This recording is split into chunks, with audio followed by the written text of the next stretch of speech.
कृपा से सब काम हो रहा है।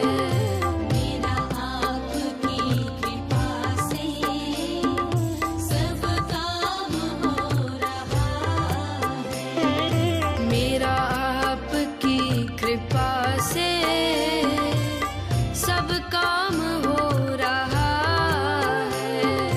मेरा आपकी कृपा से सब काम हो रहा है। करते हो तुम कन्हैया मेरा नाम हो रहा है। करते हो तुम कन्हैया मेरा नाम हो रहा है। मेरा आपकी कृपा से सब काम हो रहा है।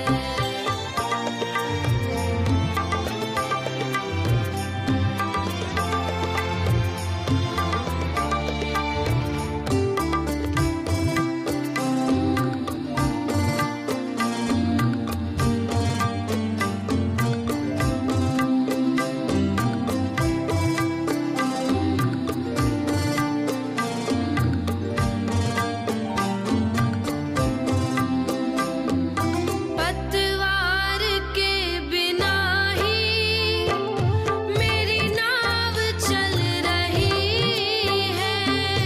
पतवार के बिना ही मेरी नाव चल रही है। हैरान है ज़माना मंजिल भी मिल रही है। हैरान है ज़माना मंजिल भी मिल रही है। करता नहीं मैं कुछ भी सब काम हो रहा है। करता नहीं मैं कुछ भी सब काम हो रहा है। करते हो तुम कन्हैया मेरा नाम हो रहा है।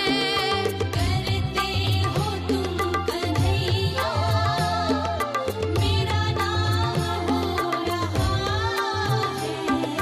मेरा आपकी कृपा से सब काम हो रहा है।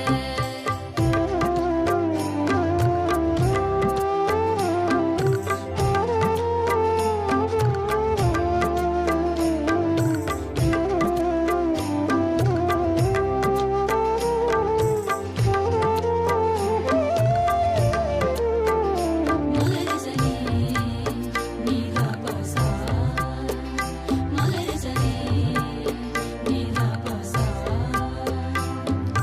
तुम साथ हो जो मेरे किस चीज की कमी है। तुम साथ हो जो ज्योत से ज्योत जगाते चलो, ज्योत से ज्योत जगाते चलो, प्रेम की गंगा बहाते चलो, प्रेम की गंगा बहाते चलो। राह में आए जो दीन दुखी, राह में आए जो दीन दुखी, सबको गले से लगाते चलो, प्रेम की गंगा बहाते चलो।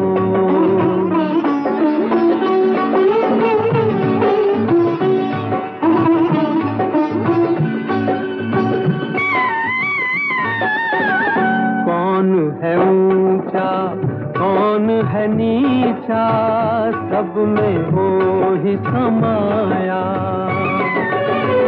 भेद भाव के झूठे भरम में ये मानव भरमाया। धर्म ध्वजा विघ्नेश्वराय वरदाय सुरप्रियाय लंबोदराय सकलाय जगद्धिताय नागाननाय श्रुतियज्ञविभूषिताय गौरीसुताय गणनाथ नमो नमस्ते। गुरुर्ब्रह्मा गुरुर्विष्णु गुरुदेवो महेश्वर गुरुर्साक्षात् परब्रह्म तस्मै श्री गुरुवे नमः। बोले बालकृष्ण लाल की, नकलंक भगवान की, कृष्ण कन्हैया लाल की, अपने अपने बाल पिता को महाराज की, श्रीमद् भागवत भगवान ओम नमः पार्वती पतये हर महादेव। वाला परमात्मा की कृपा तो है। सौ प्रथम तो पितृओना ऋण आशीर्वाद थी જ્યારે આજે અમારે વિનુભાઈ એમના પિતાશ્રી સ્વર્ગસ્થ એવા ખોડીદાસ હરિદાસ જે આત્માઓ પરમાર પરિવારના ગયા છે એ પરમાર પરિવારના સર્વ આત્માના મોક્ષાર્થે જ્યારે આજે શ્રીમદ ભાગવત કથાની અંદર આપ સૌ પ્રથમ પોથી યાત્રામાં સૌ સામેલ થઈ ખૂબ સાક્ષાત આ વૃંદાવન ગોકુળ ઊભું કર્યું છે કે મારો કનૈયો આવતો જે આનંદ હોય એવો આનંદ આજ મયુરભૂમિમાં વાઘપરા શેરી નંબર 7માં એમાં હરિકલા ધામ એ ધામની અંદર જ્યારે આપ સર્વે ઉપસ્થિત છો ત્યારે પરમાર પરિવાર સગા વાલા બેન દીકરીઓ બધા પધાર્યા છો ત્યારે સજનો व्यास गादी पर विराजमान हम तुम्हारा भाई कहो मित्र कहो गुरुवर्य कहो कारण के भूदेव छे ब्राह्मण शरीर छे साहेब श्रीमद् भागवत कथा एक ब्राह्मण ना स्वमुखी संभळाय एना जेवुं पुण्य जगतमां एकेय नथी। सजनो आज 11મી कथा करवा जई रह्या छे त्यारे निखिल महाराज जोशी आम तो एमनो स्नेह अविरत मारी पर रहेलो छे कि मयूरभूमिमां जे आनी कथा होय आजूबाजू त्यारे मने चोक्कस तेड़ावी भगतबा पासे जो आप पधारजो। त्यारे सजनो श्रीमद् भागवत कथा दरेक जीवना कल्याण माटे छे, आत्माना उद्धार माटे छे। श्रीमद् भागवत पितरोने मुक्ति तो आपे छे पण सजनो 7 દિવસની આ કથા જેની અંદર 7 દિવસ જ રાખવામાં આવ્યા છે, ન તો 6 દાડા ન તો 8 દિવસ, કેવલ 7 દિવસ એનો મહિમા છે। આ જીવ જગતમાં આવ્યો છે ત્યારે સોમવારે જન્મ થયો। સાંભળજો, પ્રથમ દિવસ હજી તો 7 દાડા તમારે કાઢવાના છે। 3 કલાક સવારે 3 કલાક સાંજે। સજનો સોમવારે જન્મ થયો, મંગળવારે મોટો થયો, બુધવારે ભણવા ગયો, ગુરુવારે લગ્ન થયા, શુક્રવારે બીમાર થયો, હોસ્પિટલ ગયો, શનિવારે સિરિયસ અને રવિવારે ઓફ થઈ ગયો। હાથ તાળમાં સજનો દરેક જીવને દેવાનું છે। કોઈ પણ જીવ હોય 7 દિવસ માટે પૃથ્વીલોકમાં આવેલા માનવી એટલે 7 દિવસની આ કથા શ્રીમદ્ ભાગવત ज्ञान गंगा में सजनो जे आत्माओं गया ए आत्मा आ कथा पान करे सहन करे भले स्थूल देह नहीं पण सूक्ष्म देह जे आत्मा गया छे ई 7 दिवस चौक्कस હરિકથાનું પાન કરવા બધા તો સજનો શ્રીમદ ભાગવત શ્રીમદ શબ્દ કેવલ બે શાસ્ત્રને લાગે એક શ્રીમદ ભાગવત અને શ્રીમદ ભગવદ ગીતા શ્રીમદ જેને ભગવાને સૌ કેલી કહેલી કથા એટલે શ્રીમદ શબ્દ વાપરવામાં આવ્યો છે તો ભાગવતનો અર્થ સમજીએ ભાગવત તો સજનો ભાગવતની ઉત્પત્તિની વાત કરું તો એક વખત ઉદ્ધવજી ભગવાનના કૃષ્ણના સખા રથ લઈ અને પ્રભુ દ્વારકા જાય છે યાદવ કુળની સંભાળવા જાય છે મારો કનૈયો મારો કૃષ્ણ મારો સખા શું કરતો હશે એ રથ લઈ ઉદ્ધવજી દ્વારકા વધારે છે અને દ્વારકામાં ખબર પડી યાદવ કુળ બધાનો નાશ થયો છે ભગવાન કૃષ્ણ પ્રાચીન પીપળે ભાગતા તીર્થ આવી પોતાની લીલા સકેલવાની તૈયારી કરી રહ્યા છે ઉદયની સમાચાર મળ્યા છે ઉદયની રથ લઈ અને ભાગતા તીર્થ પ્રાચીન પીપળે વધારે છે ઉદયજી ભગવાનના પગ પકડી ચરણો પકડી રડવા લાગ્યા છે ત્યારે સજનો ભગવાને કીધું હે ઉદ્ધવ આ જગતની અંદર જે એકલો આવ્યો ને એકલો જાય છે કોના છોરું કોના વાછરું કોના માને બાપ અંધકારે જીવડાની જાવ એકલું સાથે પુણ્ય ને પાપ સજનો એકલો જીવ આવ્યો એકલો જાય છે આ જગતમાં મરે છે કોણ આપણે એક મરી ગયા શું મરી ગયા કોણ મર્યું શરીર મર્યું શરીર પંચ તત્વોની આ કાયા છે એ રાખમાં રોડાઈ જાય છે આત્મા તો અજર અમર અવિનાશી સચ્ચિદાનંદ ઘન સ્વરૂપ છે સાહેબ એ કોઈ દાડો મરતો નથી પણ આ ઋણાલ મધ્ય મળેલા આ પંખીડાનો મેળો છે સાહેબ પંખી હોય ને સવારે ઉઠી બધા પંખીઓ ચણવા જાય ટાણું થાય હવોના માળે જતા રહીએ એમાં આ પંખીડાનો મેળો છે આપણે બધા પૃથ્વીલોકમાં પંખીડાના મેળા સ્વરૂપે આવ્યા છે અને સમય પૂરું થાય ઋણાંત પૂરા થાય એટલે પૃથ્વીલોક છોડી હવોના કર્મને આધીન અંતમતી સો ગતિ એ પ્રમાણે જન્મ ધારણ કરે છે ગીતાની અંદર ભગવાન કૃષ્ણએ કીધું કે જબ तुम जग में आए तब जग हंसे तुम रोए अब ऐसी करनी करके चलो तुम हंसे जग रोए એવું કર્મ કરીને જાઓ કે જગત તમને યાદ કરે તમને તમારા જીવનને તમારા ગુણને તમારા ચરિત્રને સમાજ યાદ કરે તો સજનો કહેવાનો મતલબ એક દીપ પ્રાગટ્ય જ્યારે કરવામાં આવ્યું કે અજ્ઞાનથી અંધારું દૂર થઈ દરેકના આત્માની અંદર પ્રકાશ પ્રગટે દરેકને જ્ઞાન રૂપી પ્રકાશ આવે એટલે સજનો શ્રીમદ ભાગવત એ ખરેખર ત્રિતાપમાંથી મુક્ત કરનારી આ કથા દ્વાદશ જેના સ્કંદ છે 335 જેના અધ્યાય છે 18,000 જેના શ્લોક છે અને 1.5 લાખ જેના શબ્દો છે એવું ભાગવત ઉદ્ધવજી જ્યારે મળ્યા છે ત્યારે ભગવાને ઉદ્ધવ એને કીધું પ્રભુ આ પૃથ્વીલોકમાં જતા રહેશો ત્યારે ભક્તો માનવી આપના હરિભક્તો કોના શરણે જશે ત્યારે ભગવાને કીધું ઉદ્ધવ આ શ્રીમદ ભાગવત છે એના શરણે જજો મારા ભક્તો બધાય શ્રીમદ ભાગવતનું પાન કરજો એટલે સજનો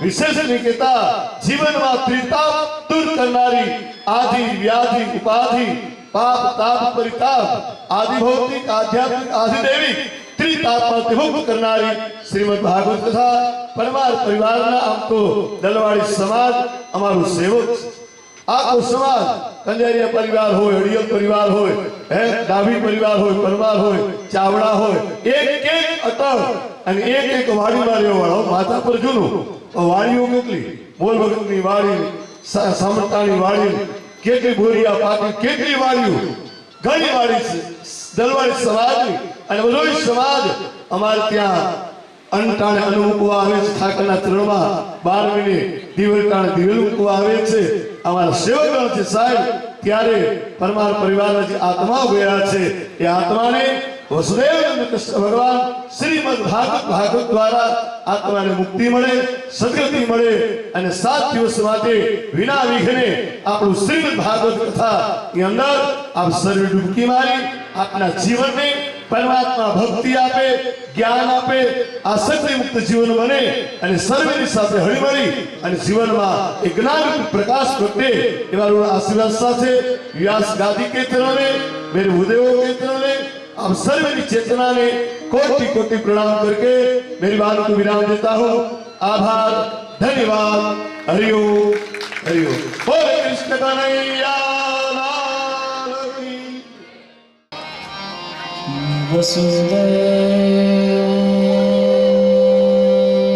वसुदेवसुतं देवं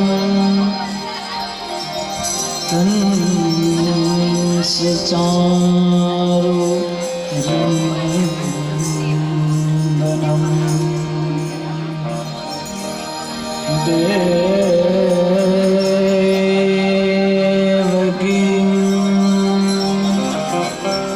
परमानन्दं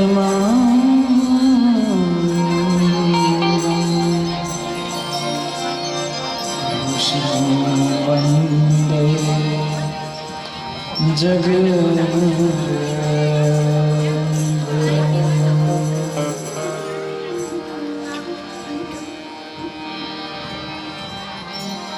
भगवान नंदनंदन भक्तवत्सल दीनबंधु दीनानाथ द्वारकाधीश स्वरूप पोथीजी ने वंदन साथे आजना अपवित्र भागवतना प्रधान आचार्य शास्त्रीजी विरलभाई नाकर अपना चरण में नमस्कार साथे अमारा भूदेव वंद आप सर्व श्रोता वंदना हृदय में विराजित नंदनंदन द्वारकाधीश ना चरण ની અંદર નમસ્કાર સાથે બધાને જય શ્રી કૃષ્ણ, રાધે કૃષ્ણ, રાધે રાધે। અલૌકિક બળ હોય, અલૌકિક પળ હોય અને અલૌકિક સ્થળ હોય ત્યાં જ ભાગવતજી આવે। ભાગવતજી ક્યાં પધારે? એક તો અલૌકિક બળ હોવું જોઈએ, એક તો અલૌકિક પળ હોવું જોઈએ અને એક અલૌકિક સ્થળ હોવું જોઈએ, ત્યાં જ ભાગવતજીની કૃપા થાય। अलौकिक बळ जोयुं तमारुं ज्यां 45 डिग्री सूर्य तापतो होय अने छतांय तमे शोभायात्रामां पोथयात्रामां आगळ हालवानुं नाम नहोता लेता ने ई तमारुं अलौकिक बळ छे। एवा मजाना रमता हता, आगळ हाले ज नहीं पछी अमारे केवुं पड्युं हवे आगळ हलावो नकर आज आरती करवी पड़शे माजेनी। तो अलौकिक बळ होय, अलौकिक पळ होय। रोज करता आजनो समय कंईक जुदो छे। अलौकिक स्थळ होय, आ स्थळ अलौकिक छे। અત્યાર સુધી તો આ વાઘપરા શેરી નંબર 7 કહેવાતો। કોઈ તમે સરનામું લખો તો કોકને કયો કે કોક પૂછે કે તમારું સરનામું શું, તો કહીએ કે વાઘપરા શેરી નંબર 7 મોરબી અને રાધે કૃષ્ણ મંદિરની સામેની શેરી, આવું સરનામું દેતા। પણ હવેથી સરનામું બદલી નાખજો, કારણ કે હવે આ છે ને સ્થળ અલૌકિક થઈ ગયું છે અને હવે આ જગ્યાનું નામ આપણે નવું પાડીએ, આજથી નામકરણ સંસ્કાર કરી અને અમે તો ઘણા ટાઈમ પહેલાં પાડ્યું, તમને કહી છીએ કે હવે આ શેરીનું નામ વાઘપરા શેરી 7 રાખજો। એની સાથે આ હરિકલા ધામ થઈ ગયું છે, હરિકલા ધામ। આવો વિચાર આવ્યો કે નકર દ્વારકા ધામ રાખે ને વૃંદાવન ધામ રાખે, આવા રાખે, પણ અમે તો હરિકલા ધામ રાખ્યું છે। હા, માતા પિતાના બેયના આશીર્વાદ આ નામમાં છે। તો અલૌકિક બળ હોય, અલૌકિક સ્થળ હોય અને અલૌકિક પળ હોય, ત્યાં ભાગવતજીનું પ્રાગટ્ય થાય। આજના દિવસે જે ભાગવત તમે ને હું જેનું 7 દિવસ સુધી શ્રવણ કરવા જઈ રહ્યા છે, ત્યારે એ પહેલા થોડી પ્રારંભિક નિવેદનો સાથે આપણે કથામાં પ્રવેશ કરીએ। આવો આ ભાગવતને જ્યારે અંદર પ્રવેશ કરીએ ત્યારે 2 મિનિટ માટે હરિનામ સંકીર્તન કરી, કારણ કે આપણી આ ઋષિ આર્ય પરંપરા આપણી રહી છે કે જ્યારે પણ સત્કર્મ સાચા કર્મનો જ્યારે આપણે પ્રારંભ કરીએ ત્યારે 2 મિનિટ માટે આવો અંતરના નાદ સાથે ને ભાવ સાથે 2 મિનિટ માટે હરિનામનો આશરો લઈ અને કથાની અંદર પ્રવેશ કરીએ. શ્રી કૃષ્ણ ગોવિંદ હરે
impression is last impression.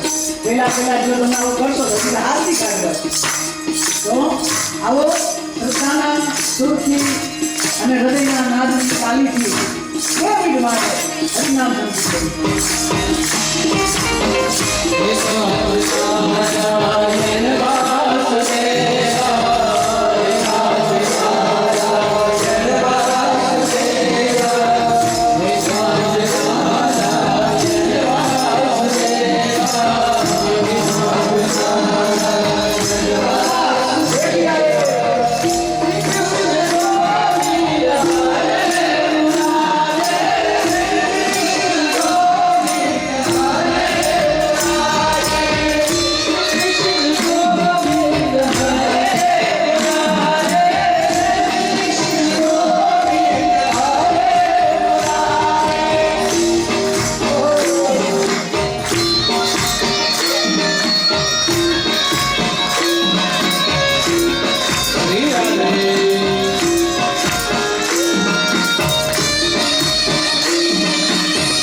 श्रीमद्भागवतं शास्त्रं कलौकीरेण भासितं।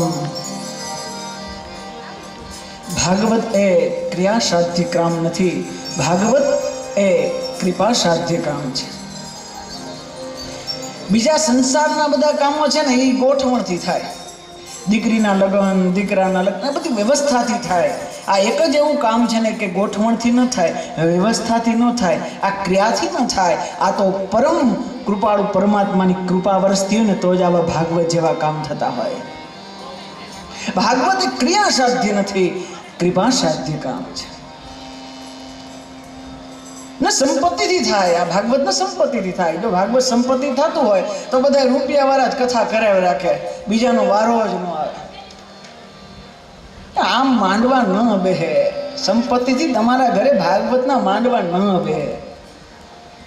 અને સંપત્તિની ગોઠવણની વ્યવસ્થાથી બેઠા હોય તો એક સૌજન્ય માટે નામ નથી દેતો, પણ ભારતના સૌથી નંબર 1 એટલે કે ભારતમાં સૌથી વધારે ધનાઢ્ય સંપત્તિવાન વ્યક્તિ છે. માની ઈચ્છા છે ભાગવત કરવાની, બાપા વયા ગયા છે, 2 ભાઈઓ છે. નકર સંપત્તિમાં વાંધો નથી, વ્યવસ્થામાં વાંધો નથી. સંપત્તિ એટલી કે આપણે ગમે ત્યારે સંપત્તિવાળા નામ લઈને તો પેલું નામ એનું લઈ. એ કેદુના માજીને ભાગવત કરવી છે, પણ ભાગવત જેવું કાર્ય એનાથી નથી થતું.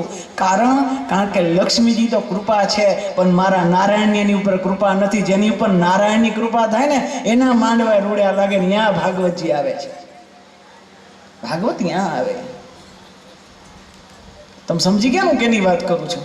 કારણ કે તમે સમજુ શ્રોતા છો.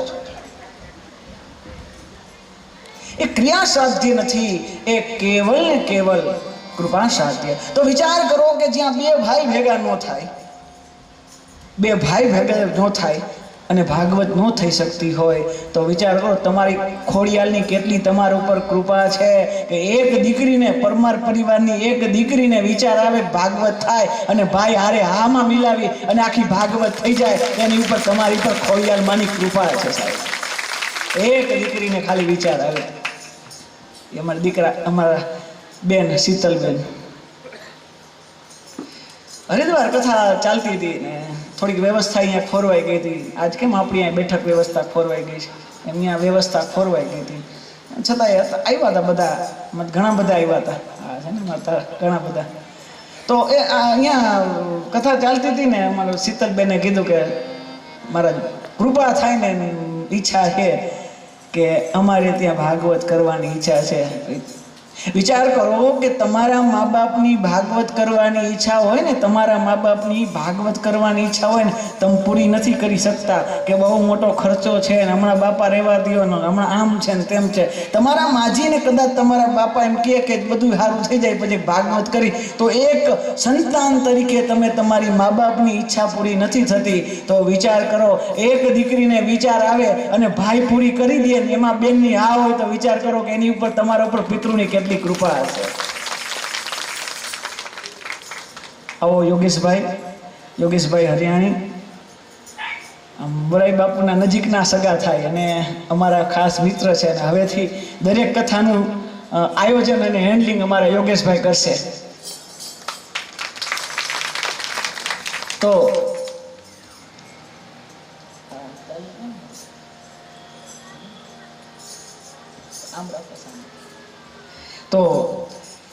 આ ભાગવત એ ક્રિયા સાધ્ય કામ નથી, એ કૃપા સાધ્ય કામ છે. ઘણા લોકો અમે જો મારી કંકોત્રી વાંચો એમાં તમને એવું ક્યાંય નહીં લખેલું કે ઘણા કંકોત્રી લખે કે અમારા પિતૃના મોક્ષાર્થે. જેટલી કંકોત્રી વાંચો ને આવું હોય. અમે એવું લખતા જ નથી. અને હું તો માનતો ઘણા પિતૃ પાછળ જ ભાગવત કરાવે લ્યો. એને એમ થાય કે ભાગવત એટલે પિતૃનું કાર્ય છે.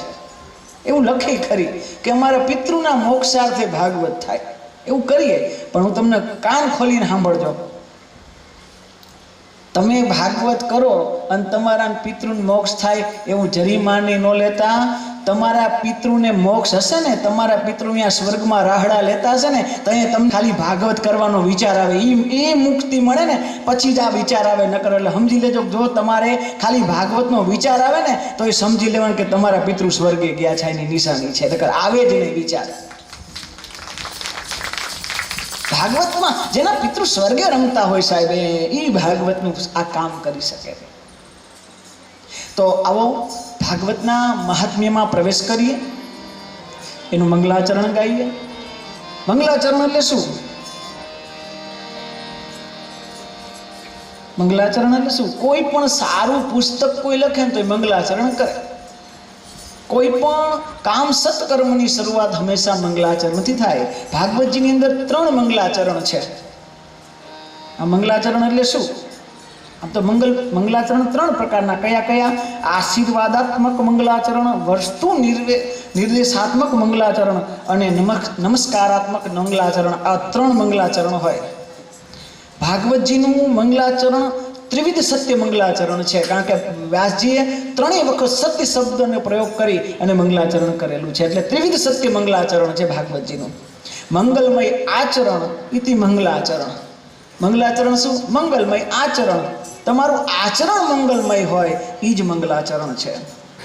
તો આવા મંગલાચરણ 3 પ્રકારના. એક આરંભે મંગલાચરણ, એક મધ્યમાં અને એક અંતમાં. આમ 3 મંગલાચરણો આ ભાગવતમાં કથિત છે. મંગલાચરણ એક વખત રામ, સીતા અને લક્ષ્મણ જ્યારે વનમાં ગયા ને ત્યારે રામને એમ થયું કે લાવને વિનોદ કરો, કારણ કે આમ ઘણા વર્ષોથી આ ભાઈ લક્ષ્મણ સેવા કરે, લાવ લક્ષ્મણને પૂછું. પછી બંને જણા બેઠા હતા, સીતાજી અને રામજી બંને બેઠા હતા. અને પૂછ્યું કે લક્ષ્મણને કે આયા જોઈ મારે તને પ્રશ્ન કેવો છે. તો કે બોલો બાપજી. તો કે અમારા બેના ચરણ છે એમાંથી સુંદર કયા ચરણ છે? આ ચરણ અમારા બેના છે ને એમાંથી સુંદર કયા ચરણ છે? લક્ષ્મણજી મૂંઝાણા. જો રામજીના કહીને તો ભાભીને માને ખોટું લાગે, અને ભાઈ મોટા બેઠા હોય ને પછી ભાભીનું જો વખાણ કરે તો ભાઈની અવજ્ઞા થાય. તો કરવું શું? અને એક સુંદર જવાબ આપ્યો. રામજીના ચરણ સામે જોઈ અને સીતાજીને કહે કે સીતાજી હે માં, આ ચરણથી આ ચરણ સુંદર છે. રામજીના ચરણ સામે આંગળી કરીને માતાજીને કે સીતામાને કે આ ચરણથી આ ચરણ સુંદર છે. એનો મતલબ શું છે? સીતાજીને કે તમારા ચરણ એટલે સુંદર છે, રામજીના ચરણ સુંદર છે ને એટલે તમારા ચરણ સુંદર છે. અને બીજું કે એમ પણ કહે છે આ ચરણથી તમારા ચરણ વધારે સુંદર છે. આ ભાઈના તો છે જ, પણ એના કરતાં આ ચરણથી વધારે તમારા ચરણ સુંદર છે. પણ ત્રીજો ભાવ મને ગમે એવો ભાવ છે, ખૂબ સરસ ભાવ છે. એને કીધું કે નથી ન તો રામજીના ચરણ સુંદર છે કે ન સીતાજીના ચરણ છે. લક્ષ્મણજી એમ કે છે આ બેના ચરણ એટલે સુંદર છે. આચરણથી ચરણ સુંદર છે. આપણું જે આચરણ હશે ને એનાથી આપણા ચરણ સુંદર હશે. આચરણથી માણસનું એના ચરણ સુંદર હોય. તો મંગલાચરણ શ્રીમદ ભાગવત સપ્તાહ જ્ઞાન યજ્ઞ 7 દિવસ સુધી જે સેવન કરી છે ને એ શું છે? શબ્દની વ્યાખ્યાઓ થોડીક આપણે જાણશું, પછી ભાગવતમાં પ્રવેશ કરશું. શ્રી શબ્દ લગાડ્યો આગળ. શ્રી એટલે શું? શ્રી એટલે લક્ષ્મી, શ્રી એટલે રાધારાણી. આખી ભાગવતમાં રાધાજીનું નામ નથી લીધું, પણ પહેલો શબ્દ શ્રી લગાડ્યો. શ્રી એટલે રાધા. કારણ કે વાક્યાની સાક્ષાત રાધૈવ અર્થો હિ શ્રી કૃષ્ણ એવ હિ રાધા કૃષ્ણ સ્વરૂપમ તો શ્રીમદ ભાગવતમ પરમ. આ ભાગવતનું વાક્ય છે ને એ રાધારાણી છે. વાક્યાની સાક્ષાત રાધૈવ અર્થો હિ શ્રી કૃષ્ણ એવ હિ. આનો જે અર્થ છે, ભાગવતનો અર્થ છે એ સ્વયં કૃષ્ણ છે. અર્થો હિ શ્રી કૃષ્ણ એવ હિ રાધા કૃષ્ણ સ્વરૂપમ. તો આ ભાગવત છે ને રાધા કૃષ્ણનું સ્વરૂપ છે. રાધા કૃષ્ણ સ્વરૂપમ તો શ્રીમદ ભાગવતમ પરમ. શ્રી એટલે રાધારાણી. શ્રી કઈ જગ્યાએ લાગે? અમારા વિદ્વત પુરુષો મહાપુરુષો બેઠા છે, વ્યાકરણ આચાર્ય ભણે છે, 5 વર્ષ સુધી એમને અભ્યાસ કરેલો છે, એટલે તમને મજા આવશે વ્યાકરણની દ્રષ્ટિએ કઈ જગ્યાએ શ્રી લાગે. તો દેવમ ગુરુ ગુરુ સ્થાનમ ક્ષેત્રમ ક્ષેત્રાધિદેવતમ. દેવમ ગુરુ ગુરુ સ્થાનમ ક્ષેત્રમ ક્ષેત્રાધિદેવ ચ સિદ્ધમ સિદ્ધાધિકારશ્ચ શ્રી પૂર્વમ સમુદીરયેત. આટલી જગ્યાએ શ્રી લાગે. એક તો દેવ હોય, એક ગુરુ હોય ને એની આગળ શ્રી શબ્દ લગાડાય. અત્યારના ગુરુઓ તો એક નહીં 2 શ્રી લગાડે. ને એમાંય પાછી વ્યાકરણ તો એમ કે જગ્યા ન રખાય, નો પેસ રખાય, શ્રી આગળ સીધું નામ હોવું જોઈએ. જગ્યા રાખો ને તો વ્યાકરણ દોષ છે સાહેબ. અને હવે તો એક સ્ત્રી ને બે સ્ત્રી ને શ્રીસીન શ્રીસીન ત્રિસીન શ્રીસીન કેટલું આવે. તો ભાવાર્થ છે, વ્યાકરણનો દોષ છે સાહેબ. નામમાંય તમે જો આગળ કેટલું ડિગ્રી લગાડે સાહેબ, પાછળ ડિગ્રી લગાડે, આગળ એના કરતા વધારે લાગે. પરમ પૂજ્ય ધર્મન ધુરંધર 1000 1000 2000 10,000 કેટલાય હોય ખબર નહીં. પણ વ્યાકરણ સ્ત્રી શબ્દ ક્યાં લાગે? દેવમ ગુરુ ગુરુ સ્થાનમ ક્ષેત્રમ ક્ષેત્રાધિદેવ. તો દેવ હોવો જોઈએ, ગુરુ હોવો જોઈએ, સિદ્ધ હોવો જોઈએ, સિદ્ધનો અધિકારી હોવો જોઈએ સાહેબ, ત્યાં સ્ત્રી લાગે. પછીનો શબ્દ લગાડ્યો ભાગવત. હમણાં કીધું ને ભાગવત. ભાગવત શું છે? ભાતિદમ સર્વલોકેશુમ ગીયતે નારદાભી વરિષ્ઠમ સર્વશાસ્ત્રેશુમ તત્વમ પરમ ગોપિતમ. આ એટલે ભાગવત. ભાગવતનો પહેલો શબ્દ છે ભા. ભા એટલે સંસ્કૃત છે, સંસ્કૃતમાં ભા એટલે પ્રકાશ છે. ભાતિદમ સર્વલોકેશુ, આ બધા લોકમાં પ્રકાશિત છે એટલે ભા. ભાતિદમ સર્વલોકેશુ. બીજો શબ્દ લગાડો ગ. ગીયતે નારદાભી, નારદ જેવા સંતોએ જેનું ગાયન કર્યું છે. ગીયતે નારદાભી. પછી વરિષ્ઠમ સર્વશાસ્ત્રેષુ, આ બધા શાસ્ત્રમાં વરિષ્ઠ છે એટલે તત્વમ પરમ ગોપિતમ. આનું તત્વ પરમ ગોપનીય છે, ગોપિતમ છે. આ એટલે તો. પણ સાહેબ એનાથી આગળ કહીએ તો, એનાથી આગળ પેલો શબ્દ ભા, પેલો શબ્દ ભ લગાડ્યો પ્રકાશ. તો પેલો ભા એટલે ભાગવત, ભા એટલે ભાવ, ભા એટલે ભક્તિ. આ ભાવનું અમૃત છે, આ ભક્તિનું અમૃત છે, આ ભૂતળનું અમૃત છે. બીજો શબ્દ લગાડ્યો ગ. તો આ ગગનનું અમૃત છે, આ ગીતાનું અમૃત છે, આ ગાયત્રીનું અમૃત છે. કારણ કે યત્ર અધિકૃત ગાયત્રી વર્ણેન્તર વિસ્તૃતમ વત્રાસુર વધોપેતમ. આ ગાયત્રી મંત્રમાંથી ભાગવત પ્રગટ થયું, ભાગવતમાંથી ગાયત્રી મંત્ર નથી પ્રગટ થયું. તો આ ગાયત્રીનું અમૃત છે, આ ગીતાનું અમૃત છે, આ ગગનનું અમૃત છે, આ સાહેબ જ્ઞાનનું અમૃત છે, આ ગાયનનું અમૃત છે, આ ગાયનું અમૃત છે. આ એટલે ગ. પછી વ શબ્દ લગાડ્યો વરિષ્ઠમ સર્વશાસ્ત્ર. બધા શાસ્ત્રમાં વરિષ્ઠ છે ભાગવત. હમણાં કીધું ને બે જગ્યાએ શ્રીમદ શબ્દ લગાડાય. એક તો શ્રીમદ ભાગવત અને શ્રીમદ ભગવદ ગીતા. એ બે જગ્યાએ શું કામ? કારણ કે ભગવાને પોતાના મુખેથી ગાયેલું છે. ભગવાને પોતાના મુખે ગાયેલું ભાગવત પણ. કારણ કે બ્રહ્માજીને ચતુર્શ્લોકી ભગવાને આપી. આગળ આવશે ની કથા. તો આ ભગવાને ગાયેલી છે એટલે શ્રીમદ. તો ગ એટલે આપણે આગળ સમજ્યા. વ એટલે શું? કારણ કે આ વેણુનું અમૃત છે, આ વસુંધરાનું અમૃત છે. હજી આગળ આ વાયુનું અમૃત છે, આ વૃંદાવનનું અમૃત છે. આટલા અમૃત છે સાહેબ. અને પછી ત એટલે શું? આ ત્યાગનું અમૃત છે, આ તત્વનું અમૃત છે, આ તળનું અમૃત છે. આ એટલે ત. આ ભૂમિનું અમૃત છે, વાયુનું અમૃત છે, ધરતીનું અમૃત છે. એનાથી આગળ કઈ ભાગવત તો ત્રિગુણાતીત છે. આ બધાથી પાછું પર પણ છે સાહેબ. એટલે ભાગવત. તો ભાગવત એ માત્ર મેં તમને કીધું ક્રિયા સાધ્ય કામ નથી, એ કૃપા સાધ્ય કામ છે. આગળ શબ્દ લગાડ્યો શ્રીમદ ભાગવત મહાપુરાણ. પુરાણ અને મહાપુરાણમાં ભેદ છે સાહેબ. પુરાણ શું અને મહાપુરાણ શું? અત્ર સર્ગ વિસર્ગસ્થ સ્થાનમ પોષણ મૂર્તય મન્વંતરે ઈશાનું કથા નિરોધો મુક્તિ. અત્ર સર્ગ વિસર્ગસ્થ સ્થાનમ પોષણ મૂર્તય મન્વંતરે ઈશાનું કથા નિરોધો મુક્તિ આશ્રય. આ 10 મહાપુરાણના લક્ષણ છે. સર્ગશ્ચ પ્રતિસર્ગશ્ચ વંશો મન્વંતરાણી ચ વંશાનું ચરિતમ ચૈવ પુરાણ પંચ લક્ષણામ. આ પુરાણનું 5 લક્ષણ છે. અને મહાપુરાણ છે, પુરાણ નથી. આ મહાપુરાણ છે. તો મહાપુરાણના 10 લક્ષણ કીધા છે. કારણ કે આ શાસ્ત્ર પણ છે, આ સંહિતા પણ છે, આ પુરાણ પણ છે. પરાભવમ ઇતિ પુરાણ. આ એવું પુરાણ છે. તો આ મહાપુરાણના 10 લક્ષણ છે. અને આપણે ત્યાં તો મહાપુરાણની ગણના પુરાણની ગણનામાં તો 14 મહાવિદ્યામાં પણ આપી છે. નહીં 14 વિદ્યા મહાવિદ્યા કઈ? શિક્ષા કલ્પો વ્યાકરણમ ચ નિરુક્ત છંદૈવ ચ જ્યોતિષામેનંશ્ચૈવ વેદાંગાની ષડેવતુ. એમાં મહાપુરાણની પણ ગણના આવી છે. એટલા પુરાણ. અને આમ તો આ પુરાણ કેટલા?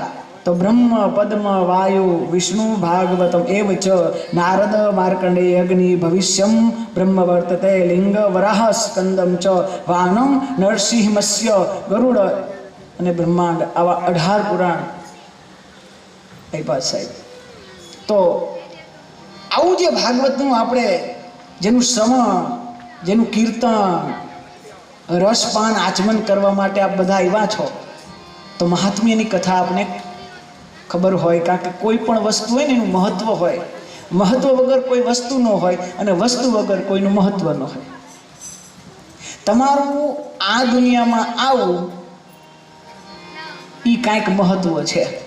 કોઈ નકામા છે જ નહીં, કોઈ નથી. લ્યો આપણે ઘરમાં કંઈક કંટાળીને કોકને કહીને તું તો હાવ નકામો છો, સાહેબ એ કામનો છે. કોઈ નકામો હોય ને એ કામનો હોય. તો ભાગવત એ ક્રિયા સાધ્ય નથી, ભાગવત એ કૃપા સાધ્ય. ભાગવત આપને શું આપે? તો ભાગવત આપને ભક્તિ આપે. જો બીજા બધા ગ્રંથો તમને ભક્તિ આપે ખાલી, પણ ભાગવત તો ભક્તિ પણ આપે અને સાથે સાથે ભાગવત ભુક્તિ પણ આપે. ભાગવત ભક્તિ આપે, ભાગવત ભુક્તિ આપે. એટલું જ નહીં, આગળ કઈ ભાગવત ભક્તિ પણ આપે, ભાગવત ભુક્તિ પણ આપે અને ભાગવત અંતે મુક્તિ પણ આપે. ભાગવત અંતે મુક્તિ પણ આપે. અને હમણાં બહુ રાહ નથી જોવી પડતી. 23 તારીખની રાહ જોવે છે બીજા બધા. આ 23/5 આવે ને એવું કંઈક છે. તમને ખબર 23/5 શું છે? ભારતનું ભવિષ્ય ખબર થશે કે હવે ભારત કઈ બાજુ જશે. એ 23 આવશે. હા, એ ખુરશી માટે તો ભાઈ કેવા કેવા દુનિયાની બધી ખુરશીમાં ડાઘ લાગ્યો છે. પણ મને એક આનંદની વાત છે, અમારી આ વ્યાસપીઠ હજી લગી આવા કળિયુગમાં હળહળતા કળિયુગમાં પણ બિના દાગ છે. એનું અમને ગૌરવ છે ને અમે આ સ્થાન ઉપર બેઠા છીએ, એમનો અમને હરખ છે સાહેબ. તો કહેવાનો મતલબ 23 તારીખે હમણાં જ ગઈ આપણે ત્યાં સાહેબ. ઈ કાળા કામ કરે, એને કાળા કામ કરવાના હોય, એના માટે આપણે કાળી આંગળી કરવાની. હું તો એમ કહેતો હોઉં કે કદાચ મારે અહીંયા આંગળી કાળી થાય અને જો સમાજમાં કાંઈક ધોરું કામ થતું હોય તો અમે કાળી આંગળી કરવા તૈયાર છીએ, કાળા રંગાઈ દેવા તૈયાર છીએ, પણ સમાજમાં કાંઈક સારું થતું હોય સાહેબ. તો કહેવાનો ભાવાર્થ છે કે જનતા જેને એમાં સિલેક્શન છે ને, ત્યાં સિલેક્શન છે, ત્યાં ઇલેક્શન છે. હમણાં ઇલેક્શન ગયું ને, તો જનતા જેને ઇલેક્ટ કરે એ તો ધારાસભામાં જાય, એ સાંસદ સભામાં જાય. પણ મારો જગદીશ જેને સિલેક્ટ કરે, મારો નાચ જેને સિલેક્ટ કરે, એ એકેય સભામાં ન જાય, એ આવા સત્સંગ સભામાં આવે ને કથામાં આવીને બેસી જાય. એ તમને સિલેક્ટ કર્યા સાહેબ.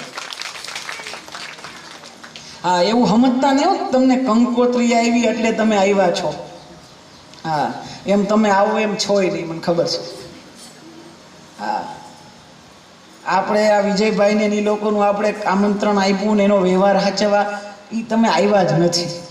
હા, એ વ્યવહાર સાચવવા નથી આપ્યા. એ બધાય બીજા બધાય માંડવાની બારવાળા છે ને, જે ઘરે ઘરે છે ને, એ બધાય વ્યવહાર સાચવવા આવ્યા છે. અને તમે વિજયભાઈનો વ્યવહાર સાચવવા નથી આપ્યા. તમે અહીંયા આવ્યા છો ને મારા જગન્ના નાથ જગદીશના વ્યવહાર માટે આવ્યા છો. એનું આમંત્રણ છે ને, એને નહીં જાસ ખરાબ લાગશે, ખોટું લાગશે, એટલે તમે આવ્યા છો સાહેબ. આ બધા અહીંયા ન આવી શકે, આ બધા ન આવી શકે સાહેબ. એ તો તમે આમ સંસારમાં રખડતા હોય ને, મારા નાથને ખબર પડે કે આપણા વાઘપરામાં 7 નંબરમાં કથા થાય છે એટલે માથે હાથ મૂકીને બોલાવે, એ એમનો ક્યાં જશે, આમનો આવને બેહને, અહીંયા બેહને. એમ તમને મારો જગદીશ છે ને બાવણું જાળીને બેહાડી ગયો, નકર એમ થયો તમે આવો એમ. કારણ શું કામ ખબર નથી આવો એમ, એટલે શું કામ તમને કહું ખબર છે? કારણ એવું બીજું કશું જ નથી, પણ મને ખબર છે કે આ 2 દી લગનગાળો કેટલો છે. હા, તો તો ઈ વ્યવહાર હાચવવા નથી કે આ વ્યવહાર હાચવવા આપ્યા. યાદ રાખજો, તમે ઓલો વ્યવહાર મૂક્યો છે, આ વ્યવહાર હાચ્યો છે. જ્યારે અંતિમ સમય છે ને, જ્યારે એમના દૂતો તમને લેવા આવશે ને, તો એ વ્યવહારમાંથી મુક્ત કરી મારો કાનડો અહીંયા વ્યવહાર હાચવવા તમારી પાસે આવશે. તો ભાગવતનો ભાવ પણ સુંદર છે, ભાગવતનો સ્વભાવ પણ સુંદર છે, અને ભાગવતનો પ્રભાવ પણ સુંદર છે. આ માંડવો ત્યારે જ રૂડો લાગે ત્યારે શ્રી ઠાકોરજીનું વિગ્રહ, શ્રી વિગ્રહ બિહાડે એટલે આ માંડવો રૂડો લાગે. આ ભાગવત તળિયા વગરનું, કારણ કે સાગરની ઊંડાઈ કદાચ કોઈ માપી નથી શક્યું. લગભગ એમ કહેવાય કે સાગરની ઊંડાઈ સુધી પોગી નથી શક્યા. પણ આ સાગર એવો છે અગાધ, એ સાગરની ઊંડાઈ કોઈ માપી નથી શકતું. આ વ્યાસજીની એવી ચોપડી છે, ભલભલાની ખોપડી ફેરવી નાખી સાહેબ. એ જ્યારે મહાત્મ્યની અંદર પ્રવેશ કરીએ ત્યારે આ ભાગવતજી કેવા છે? 12 સ્કંદ છે, 335 જેટલા અધ્યાય છે, 18,000 શ્લોક છે, 57 કરતાં પણ વધારે સ્તુતિઓ છે, અને 3 ચતુર્શ્લોકી છે, 43 પ્રકરણ છે, લગભગ 75 લાખથી પણ વધારે આ ભાગવતજીના શબ્દ છે. તો આવો આ ભાગવતજી બહુ લક્ષ્મીજી રાજી થાય, લક્ષ્મી આપે, વિષ્ણુ રાજી થાય, બહુ એમ હનુમાનજી રાજી થાય, અતુલિત બલધામમ, હનુમાનજી રાજી થાય, તમને શક્તિ આપે. પણ ભાગવતજી તમારી ઉપર રાજી થાય, ભગવાન વિષ્ણુ રાજી થાય, તમારા પિતૃ તમારી ઉપર રાજી થાય, તો શું મળે? તમે બધાય જો પિતૃ તમારી ઉપર રાજી થાય, લક્ષ્મીજી તમારી ઉપર રાજી થાય, તો ભાગવત સાંભળવાનો મોકો મળે, બસ બીજું કાંઈ ન મળે.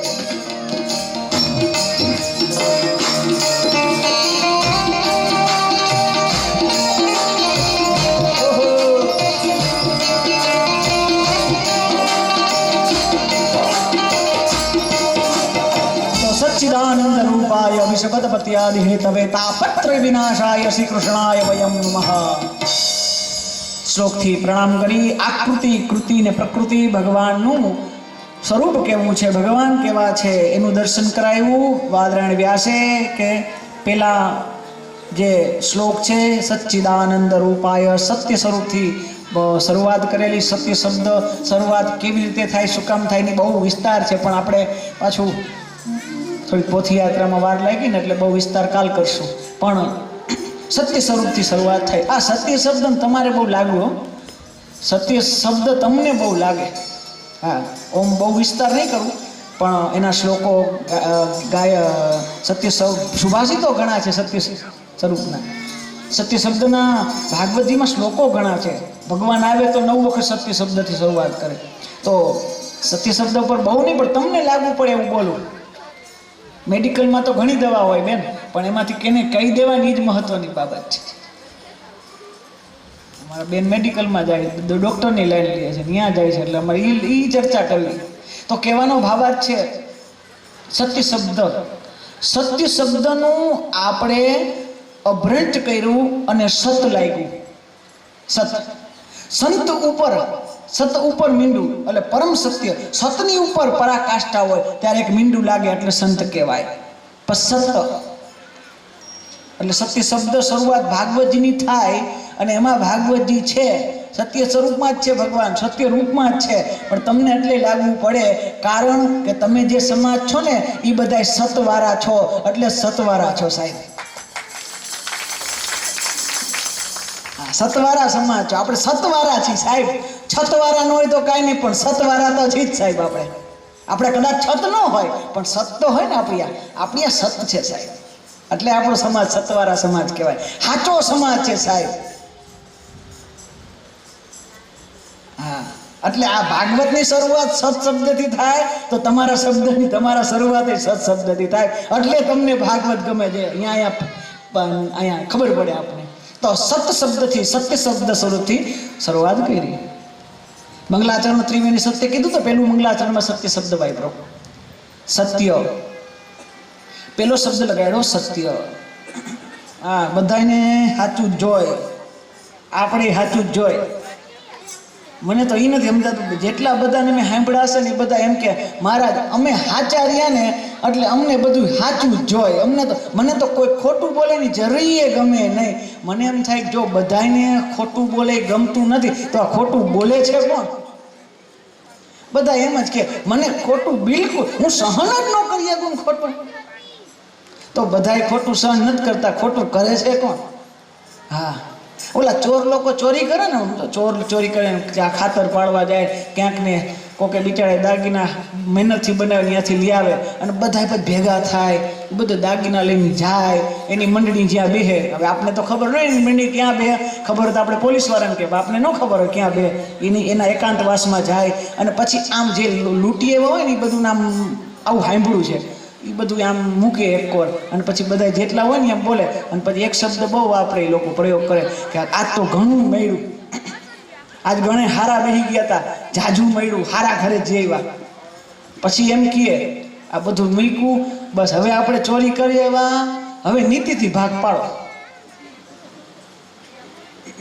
એટલે તું ચોરી કરવા ગયો તો પાછી નીતિના ભાગ પાડવાનું કહે છે. એટલે આપણા માટે તો આપણે સત્ય જ જોઈએ છે સાહેબ.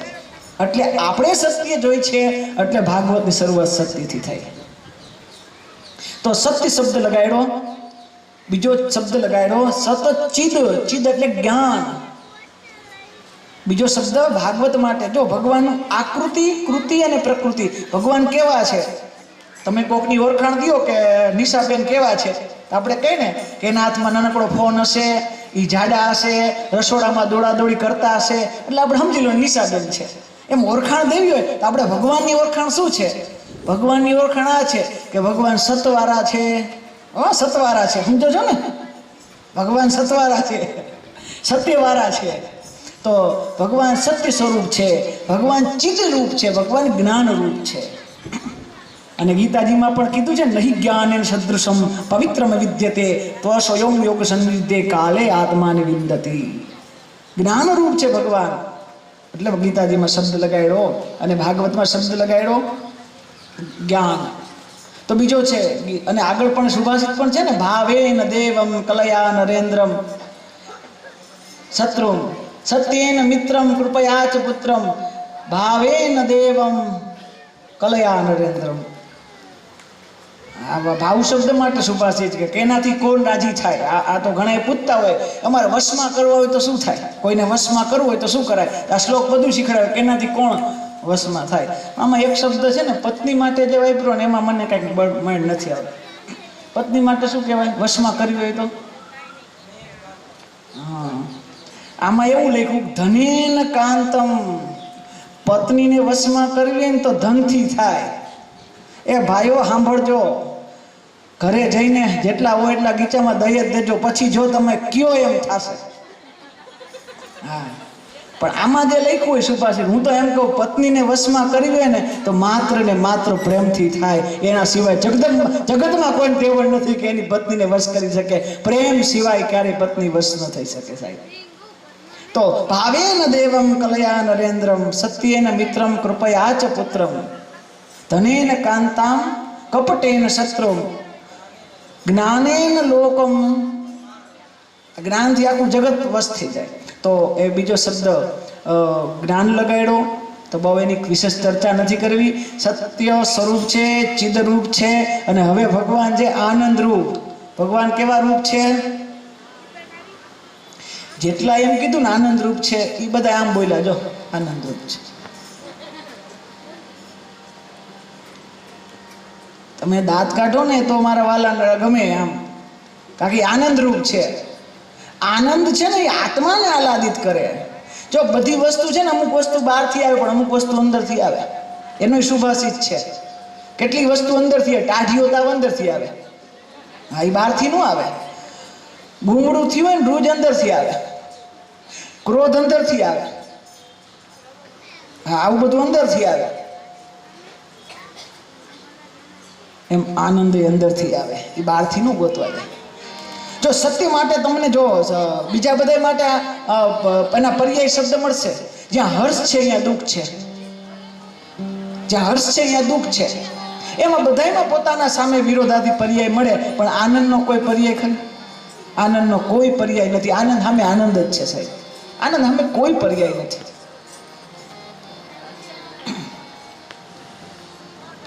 આનંદનો કોઈ પર્યાય નથી સાહેબ. આનંદ તો પોતે સ્વતંત્ર છે. નિજાનંદ એ આનંદમાં રહેજો. લે હું તો એટલું કહું છું. એ આનંદમાં રહેવું. એ સંસારમાં આવ્યા ને પછી કોઈને દુઃખ નથી એવું નથી બધાને છે ને છે. કોઈને પૂછવા જતા ને બધાના પગમાં એક કાંટો લાગેલો જ છે સાહેબ. પણ આ બધામાં આપણે આપણો આનંદ નહીં મૂકવાનો, આપણો નિજાનંદ નહીં મૂકવાનો. આનંદ આત્માને આહલાદિત કરે, એ તો અંદરની છે સાહેબ શ્રેષ્ઠ આનંદ. તો જો બહુ આ સંસારમાં જે બધા મળે ને એ આનંદ નથી. સંસારમાં જે મળે ને આનંદ નથી. સંસારમાં મળે ને બધા સુખ છે. આપણે બધા એમ કે તમે સુખિયા, પણ સુખી તો સંસારથી થવાય સાહેબ. ભગવાન તમને સુખી ન કરે, ભગવાન તો તમે આનંદિત કરી દે. ભગવાન તમને આનંદમાં રાખે. સુખની પાછળ પણ દુઃખ છે ને. હા, આ સંસારમાં જે મળે ને એ બધી મજા છે. અને તમને યાદ હશે, ખબર છે કે મજાની એક બેન છે, નાની બેન છે મજાની. જ્યાં મજા જાય ને એ પાછળ આવે. અને તમે બધા એને ઓળખતા જ હશો. અને ઓળખવા જેવી છે એ મજાની બેન છે, એનું નામ છે સજા. એ પાછળ આવે. યાદ રાખજો, તમે એમને નહીં હલવાઈ ગયા હોય. ક્યાંક મજા કરવા ગયા છો ને ક્યાંક સજામાં હલવાઈ ગયા છો. બહુ મિષ્ઠાન ખાવાની મજા આવે પણ તો ડાયાબિટીસની સજા. બહુ આમ તીખું તરેલું પછી મીઠાવાળું ખારું ખાય પછી બીપીની સજા. બહુ મજા કરીએ સાહેબ, એની પાછળ સજા હોય જ. સંસારમાં જે મળે ને મજા છે એ નહીં, પણ આપણે તો આનંદ જ હોય સાહેબ. આનંદ તો આનંદ છે એ આત્માને આહલાદિત કરે. કેટલા પ્રકારના આનંદ છે એનું પણ વર્ણન છે. ભાઈ બધાય આનંદની અંદર પરમાનંદ, મારો માધવ, કૃષ્ણ કાનુડો, રણછોડ, એની ભક્તિમાં જે આનંદ આવે ને સાહેબ, બસ પૂરું થઈ ગયું. હું પોથીયાત્રામાં જોતો હતો ને બધા રમતા હતા, મને આનંદ આવતો હતો ખરેખર. એવું તમે સરસ રમતા હતા. પણ આ નાના છોકરાઓ જે હતા ને, આહા, એ લક્ષ્મીજીની એને એટલી બધી દયા આવતી, લક્ષ્મીજી ઉપર એના પ્રસન્નતા હોય, ભગવાન જાણે.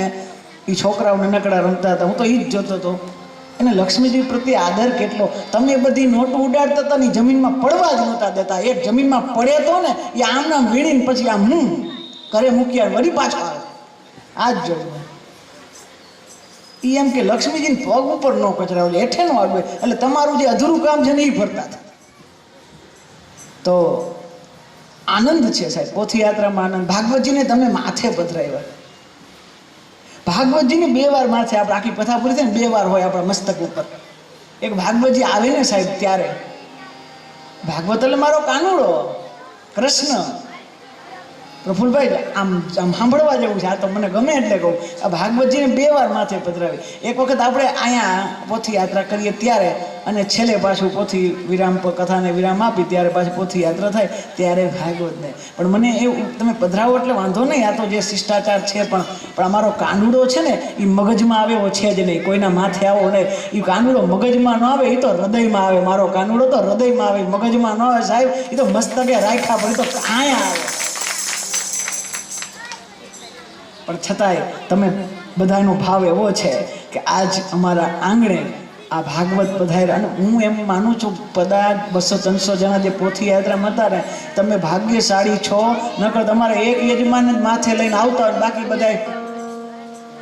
પણ આજ શું તમારી ઉપર કૃપા થઈ ગઈ કે વાત પૂછો માં. અમારા પાસે યજમાને દિલાવર હૃદયના આમ ફૂલ એ ચાલુ થઈ ગયા. આ પોથી લઈને ઓના ઉપર, ઓલી પોથી લઈને ઓના ઉપર. જેટલી વાર તમે રહીમાં છો ને એના કરતાં જાજી સેલ્ફી પાડી તમે. કાલ આખું મોરબી સેલ્ફીથી ફેસબુકમાં ભરાઈ જશે, મને ખબર છે. તો ખૂબ આનંદ કર્યો સાહેબ. આનંદ કરજો, કારણ કે ભગવાન છે ને આનંદ રૂપ છે. આનંદમાં જ રહેજો. કારણ કે એક ભજનમાં પણ કીધું, અરે મેં આનંદ આનંદ હે બસ મસ્ત મસ્તી સિવા कुछ नारी मुझे मेरी मस्ती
બીજાને જ મળ્યા, હજી લગી તમે બીજાને જ મળ્યા છો, પણ ક્યારે તમે પોતાની જાતને મળ્યા?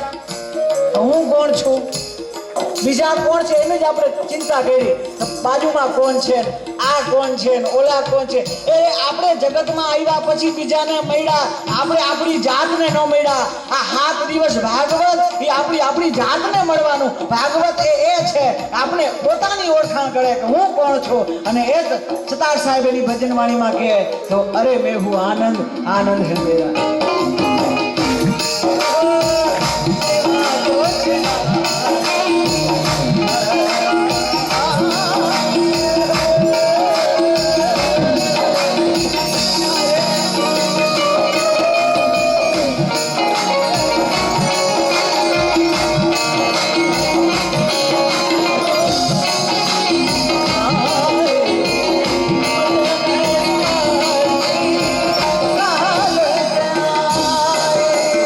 મેસિડોનિયાનો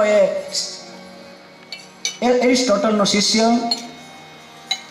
વિચારક, અને આપણી ભાષામાં આપણે ઓળખીએ એને સિકંદર. અડધી દુનિયાને જીતી નિત્યાસન કહે છે કે ગંગાના કિનારે, અને ગંગાના કિનારે સાધુ રામ મસ્ત મહાત્મા પાણી પીવા જ્યારે સિકંદર એની સવારીમાંથી નીચે ઉતરીને પાણી પીવા માટે જ્યારે આવે, અને મસ્ત આપણા ભારતના ઋષિ આમ આરામથી રેતીમાં સૂતા હતા, અને સિકંદર એનું જે મોજ, એનો આનંદ, એનો ચહેરો જોઈ અને સિકંદરને રહેવાણું નહીં. અને સિકંદર કીધું કે બાપજી માફ કરજો, પણ મારે તમને આનંદ શું કામ, તમે તમે આનંદ તમારા જીવનમાં છે એ શું કામ છે મારે જાણવું છે. ત્યારે સિકંદરને કીધું કે પેલા એ બધાય પછી ને હું તને પ્રશ્ન કરું એને જવાબ દે, તું કોણ છો પેલા?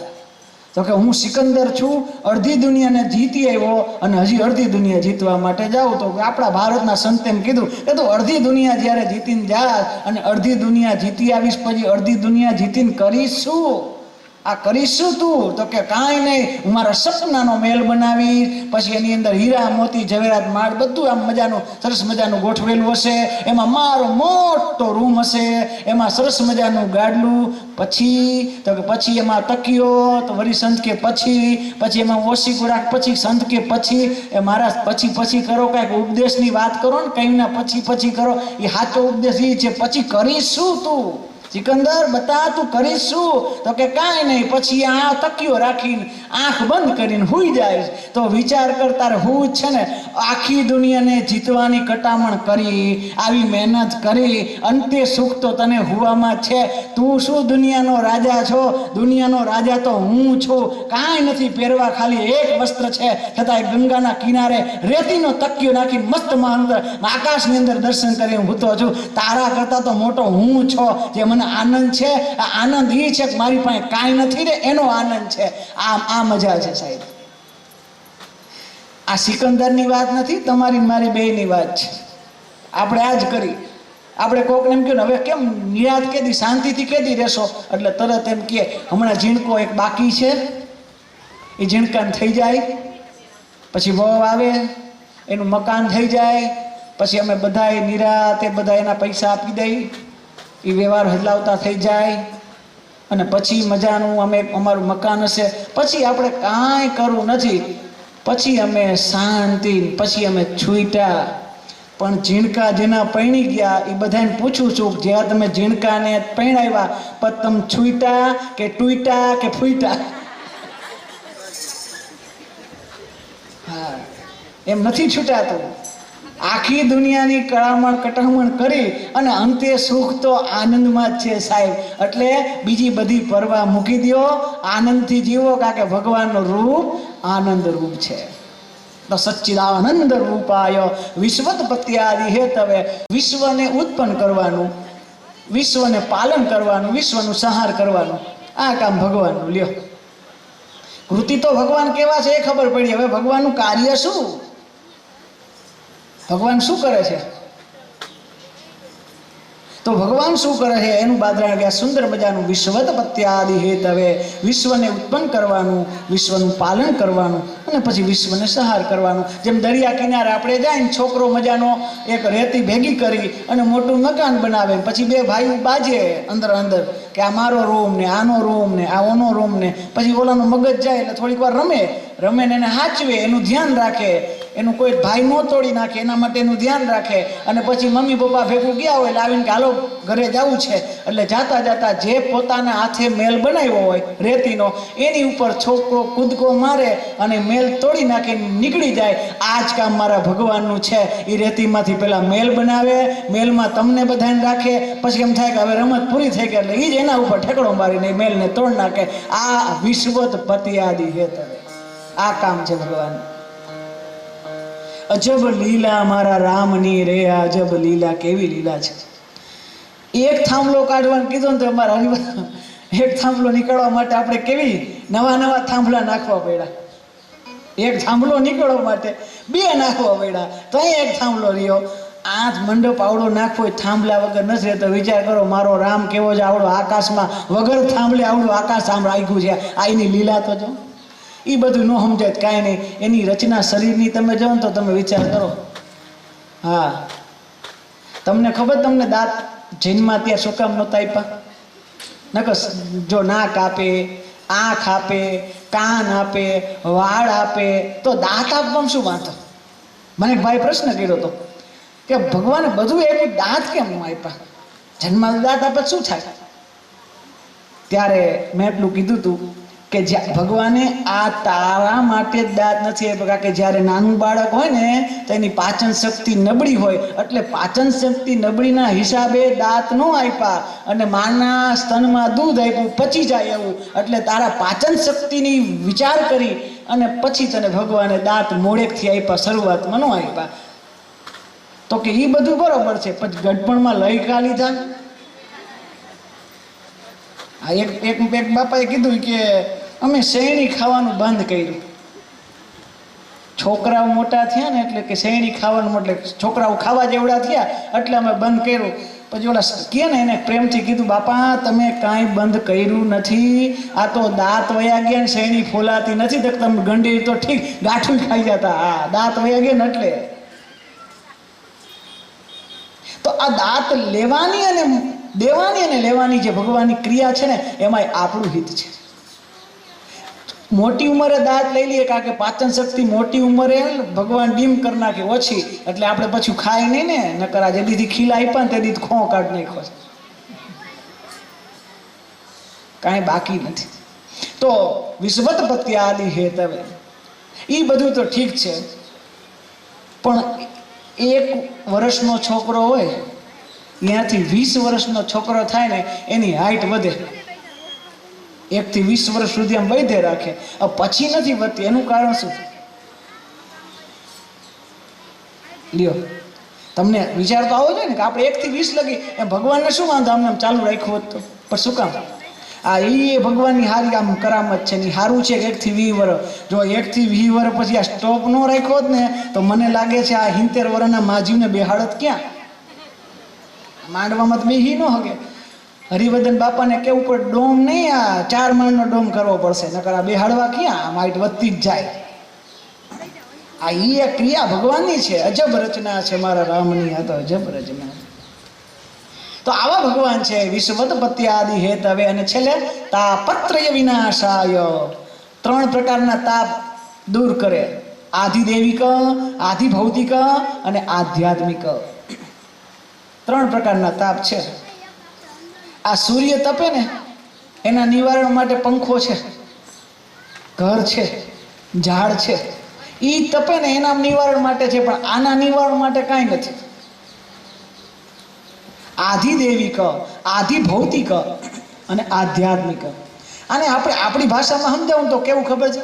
આ બધું ભૂલી જાવ, એ ન સમજાય તો આપણે ગુજરાતી ભાષામાં આધિ, વ્યાધિ અને આપને બધાને વળગી એવી ઉપાધિ. આધિ એટલે અભાવ. આધિ એટલે શું? અભાવ. કાંઈક ઘટ્યા જ કરે, કાંઈક ચિંતા જ કરી રાખે. ઓલું નથી ને આ નથી, એ બધું અભાવ, એ આધિ. વ્યાધિ એટલે પાડોશી પાસે છે ને આપણા પાસે નથી, એને કહેવાય વ્યાધિ. એ આપણો સ્વભાવ. એક તો આધિ એટલે, બીજું વ્યાધિ એટલે પ્રભાવ. આધિ, વ્યાધિ અને ત્રીજી ઉપાધિ. આ કથામાં બેઠા હોય ને ત્યાં લગી ઉપાધિ નથી. સમાધિ અને ઉપાધિ આ બે કોઈ દી હારે ન આવે. આવે એક ફેરે જો સમાધિ લાગે ને પછી એકેય જાતની ઉપાધિ ન હોય. આ જેટલા ડૈગા ને એને એકેય સમાધિ નથી લાગી. સમાધિ ને ઉપાધિ કોઈ દી હારે ન આવે. જેને સમાધિ લાગે ને એકેય જાતની ઉપાધિ ન હોય, અને એક વખત જો ઉપાધિ આવી ગઈ પછી કોઈ દી સમાધિ લાગે નહીં. સમાધિ અને ઉપાધિ એ બે વસ્તુ આખી જુદી છે. જા કથામાં બેહું ત્યાં લગી એકેય જાતની ઉપાધિ નથી. પણ જેવી કથા પૂરી થશે એટલે સૌથી પહેલી ઉપાધિ આવશે કે આટલા બધામાંથી મારા ચંપલ બચ્યા હોય તો સારું છે. આ કથામાં આવો ત્યારે ઉપાધિ હોય કે પેલા જઈને સારું સ્થાન લઈ લઉં, પેલા જઈને ટેકો લઈ લઉં, પેલા જઈને પંખા નીચે બેસી જાઉં, એટલી બધી ઉપાધિ આવે. તો આધિ વ્યાધિ અને ઉપાધિમાંથી દૂર કરે એ મારો ભાગવત, એ ભગવાન બાદરાયણ વ્યાસ જેનું ચિંતન કરે. આધિ વ્યાધિ ઉપાધિમાંથી મુક્ત કરે શ્રીમદ ભાગવત. અભાવ ન હોય થયા જ કરે. આ ગરીબી છે ને, આપણે ગરીબી એટલે બહુ સ્થૂળ માન્યતા. ગરીબી આપણે એવું જ માની, કોઈ કેમ કે ગરીબ છે એટલે આપણે એવું જ માનીએ એમ પૈસા નથી. આ તો સ્થૂળ માન્યતા, પૈસો ન હોય ગરીબ છે. એ તો 8 પ્રકારની ગરીબી આપી શાસ્ત્રમાં, 8 પ્રકારની. કેટલી? એમાં 1-2 તો આપણે હોય જ. કઈ તો સૌથી સંપત્તિની ગરીબી. કદાચ પૈસા ન હોય તો એ પણ ગરીબી છે. સંપત્તિ હોય પણ સંતતિ ન હોય. સંપત્તિ ઘણી હોય પણ દીકરો ન હોય તો, દીકરો જ ન હોય તો વાપરે કોણ? પૈસા ઘણા પણ દીકરો ન હોય. તો સંપત્તિ હોય પણ સંતતિ ન હોય. અને જેને ત્યાં દીકરા ન હોય ને એને પૂછજો. આપણે હોય એટલે વાહન 2 મારી અલગ વાત છે, ન માનતો હોય. પણ હોય ને એને ન હોય પૂછો કે જેને ત્યાં નથી. પથ્થર એવા દેવ પૂજે. દીકરા ન હોય ને મા બાપ બહુ હેરાન થયું દીકરા વગરના. અમારા ભાઈ જોવરાવ આવે ને અમને ખબર હોય. લોકો આમ સંતાન હોય ને હેરાને બહુ કરતા હોય. મારા બહેનો કથા સાંભળો છો અને આટલા ભાવથી સાંભળો, મને આનંદ છે.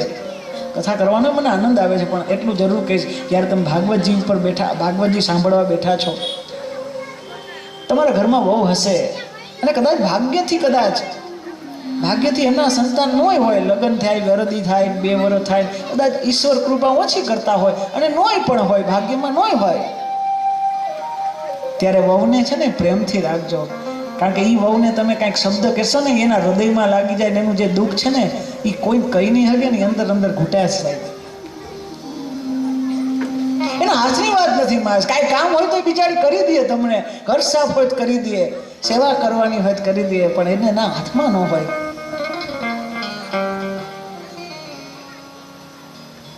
પુત્ર ન હોય, ગરીબી છે સાહેબ. જો સંતતિ હોય, સંપત્તિ હોય, પણ સંતતિ શું સંતતિ નો હોય સાહેબ, એ ગરીબી છે.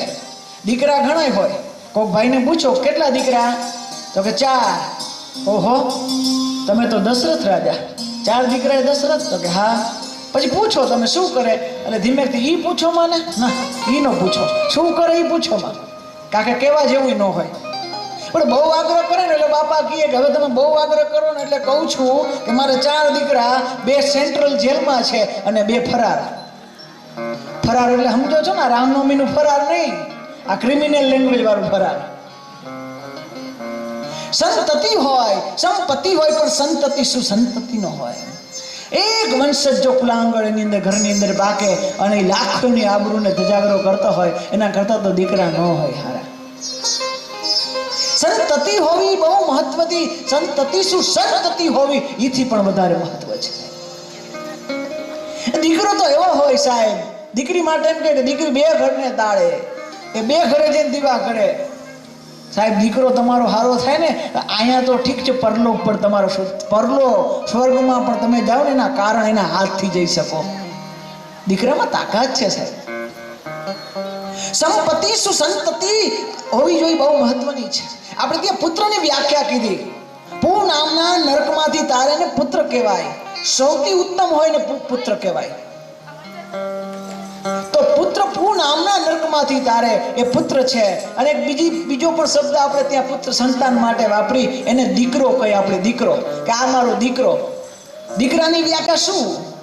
દી વારે એને દીકરો કહેવાય. તમારા કદાચ ખરાબ પરિસ્થિતિ નબળી હોય, તમારો એનો જન્મ થયો હોય અને તમારી આર્થિક સ્થિતિ બધી સ્થિતિ ખરાબ હોય, કદાચ નડિયામાં રહેતા હોય, પણ ધીમે ધીમે એ એમ જોવે કે મારા બાબાની પરિસ્થિતિ ખરાબ છે, એ ભણવામાં બહુ ખર્ચ ન કરાવે, એ બીજાની લાઈટે વાંચવા જાય અને ભણી મહેનત કરીને કોક પૂછે કે કાં, તો કે બસ મારી માં મારો બાપ છે ને એ ગરીબીમાં જે હું ભણું અને કાંઈક કમાવું, કાંઈક પૈસા દઉં, મારા મા બાપ આગળ વધે. આને બધા દીકરા કહેવાય સાહેબ.